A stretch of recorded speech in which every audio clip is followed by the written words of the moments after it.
E aí, pessoal? Bem-vindos a mais um mergulho profundo aqui com a gente. É isso aí? Hoje a gente vai se aventurar em um dos temas mais debatidos e, vamos ser sinceros, desafiadores da teologia cristã: É verdade. Causa arrepio só de pensar, né? a predestinação e a eleição. Ah, esses conceitos, cara, mexem com a gente de um jeito. Mexem mesmo. É um daqueles assuntos que a gente não pode evitar, né? Tá lá na Bíblia, no coração da nossa fé. Exato, e a gente recebeu um texto que apresenta uma perspectiva bem específica sobre isso, baseado em Romanos 8.29-30.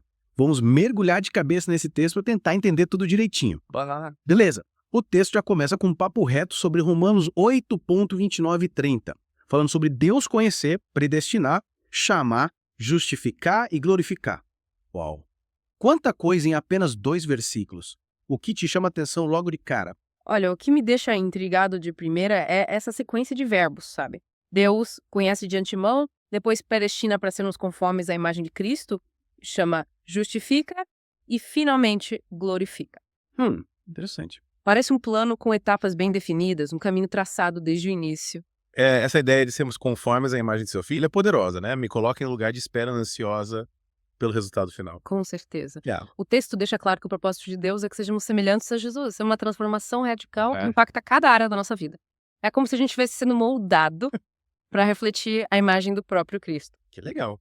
E o texto argumenta que essa doutrina da eleição é meio indigesta para muitos cristãos, né? Por que será que isso acontece? Acho que a ideia de que Deus escolhe alguns e não todos pode parecer, à primeira vista, sabe, contra-intuitiva, com a ideia de um Deus de amor.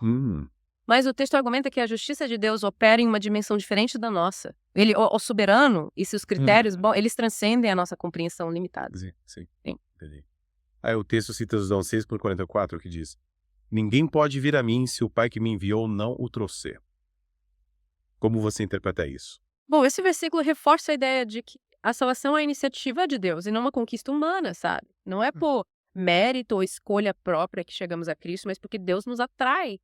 É Ele quem dá o primeiro passo, por assim dizer. Entendi. E essa ideia de que a salvação é para todos, com base em João 3:16, como fica? O texto rebate essa ideia. Sim, o texto argumenta que João 3,16 fala do amor universal de Deus pelo mundo, mas a salvação está condicionada à fé em Cristo. Ou seja, o texto defende que, apesar do amor de Deus se estender a todos, a salvação é para todo aquele que crê.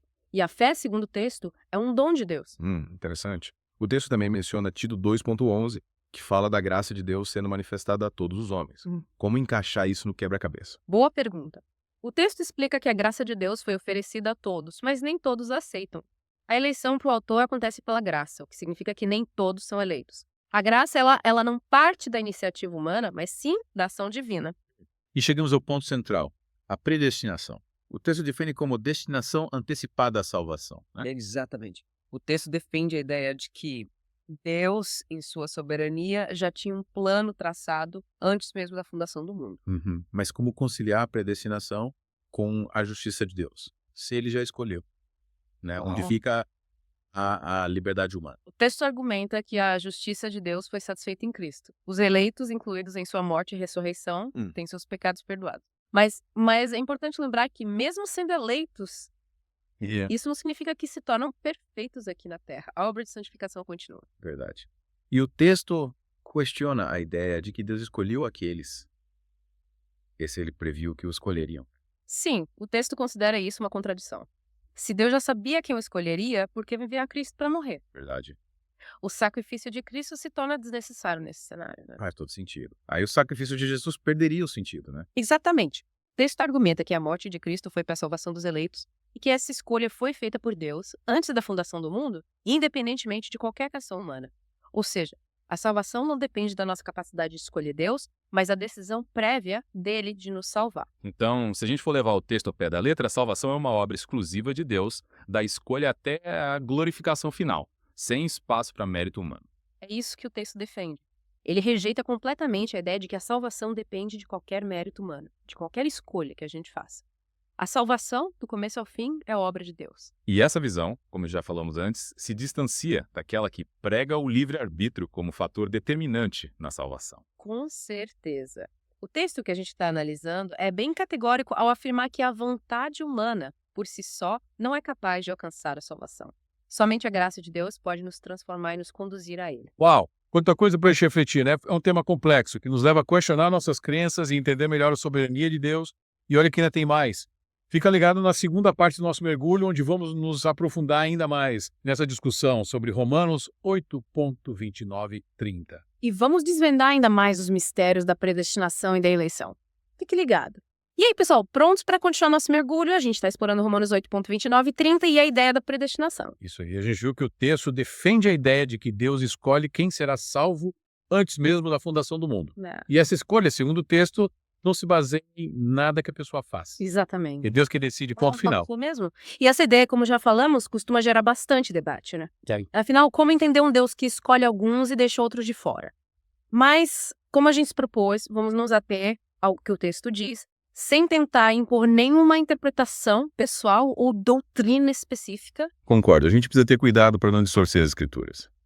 Uma das coisas que me chamou a atenção foi como o texto usa a história de Jacó e Esaú para ilustrar a predestinação. Sim. Uma história que, para muitos, soa polêmica. Com certeza, é um exemplo bem forte. Afinal, Deus escolheu Jacó e não Esaú, mesmo antes deles nascerem. E o texto é bem claro ao dizer que essa escolha não teve nada a ver com as ações deles, com caráter ou qualquer outra coisa. Foi uma escolha soberana de Deus. E o texto ainda usa o termo aborreci para falar de Esaú. O que pode causar um certo desconforto, né? Sim, a gente não pode negar que essa palavra é forte. Mas é importante a gente lembrar que a linguagem da Bíblia, principalmente no Antigo Testamento, usa termos fortes para expressar a soberania de Deus e a sua liberdade de escolha. A gente precisa entender o contexto da época e a forma como as ideias eram transmitidas. Pensando por esse lado faz sentido.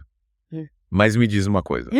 O texto critica a ideia de que Deus escolheu aqueles que ele escolheu, porque escolheriam, né? Como entendeis, parece contraditório, já que Deus conhece todas as coisas. Exato, essa é uma questão que muitos levantam. Mas o texto considera essa ideia uma contradição. Afinal, se Deus já sabia que em porção escolheria por livre e espontânea vontade, por que enviar Jesus para morrer? Faz todo sentido. Aí o sacrifício de Jesus perderia o sentido, né? Exatamente. O texto argumenta que a morte de Cristo foi para a salvação dos eleitos e que essa escolha foi feita por Deus antes da fundação do mundo, independentemente de qualquer ação humana. Ou seja, a salvação não depende da nossa capacidade de escolher Deus, mas da decisão prévia dele de nos salvar. Então, se a gente for levar o texto ao pé da letra, a salvação é uma obra exclusiva de Deus, da escolha até a glorificação final. Sim. Sem espaço para o mérito humano. É isso que o texto defende. Ele rejeita completamente a ideia de que a salvação depende de qualquer mérito humano, de qualquer escolha que a gente faça. A salvação do começo ao fim é obra de Deus. E essa visão, como já falamos antes, se distancia daquela que prega o livre-arbítrio como fator determinante na salvação. Com certeza. O texto que a gente está analisando é bem categórico ao afirmar que a vontade humana por si só não é capaz de alcançar a salvação.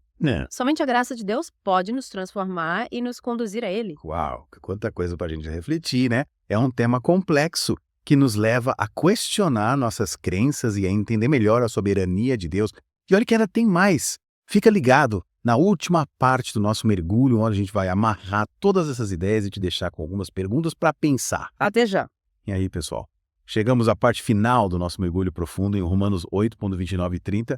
Nossa, exploramos bastante a visão do texto sobre a predestinação e eleição, hein? É verdade, a gente escavou fundo nesse tema, viu? Me sinto como se eu tivesse voltado de uma expedição arqueológica teológica. Boa. A gente viu como o texto defende a ideia de que a salvação é uma obra exclusiva de Deus, do começo ao fim, da escolha até a glorificação final. Sim. Uma obra que, segundo o texto, não se baseia em mérito humano, mas sim na soberania, na vontade de Deus. E a gente viu como o texto usa a história de Jacó e Esaú, além de vários outros versículos bíblicos, para sustentar essa visão, né? É como se o autor estivesse construindo um argumento sólido, tijolo por tijolo, usando as escrituras como base. É uma ótima analogia. O texto constrói seu argumento de forma bem estruturada, usando diferentes passagens bíblicas para fundamentar a ideia da eleição incondicional. E como a gente já conversou, essa visão se distancia daquela que coloca o livre-arbítrio humano como central na decisão pela salvação. Exatamente. O texto é bem enfático ao afirmar que a vontade humana, por si só, está sujeita ao pecado e que somente a graça de Deus pode nos libertar e nos conduzir a Ele. É como se a gente estivesse preso num labirinto e somente Deus, com sua graça, pode nos guiar até a saída. Perfeito. O texto usa essa linguagem para enfatizar a dependência humana da ação divina para a salvação, mas, no fim das contas, o que a gente tira de tudo isso? Qual a mensagem principal que o autor quer passar? Boa pergunta. A gente mergulhou fundo nos detalhes, analisou os argumentos, mas agora precisamos voltar à superfície e ver o panorama geral, né? Verdade. Eu diria que a mensagem principal é que a salvação é um presente de Deus, um ato de amor e misericórdia que transcende a nossa compreensão.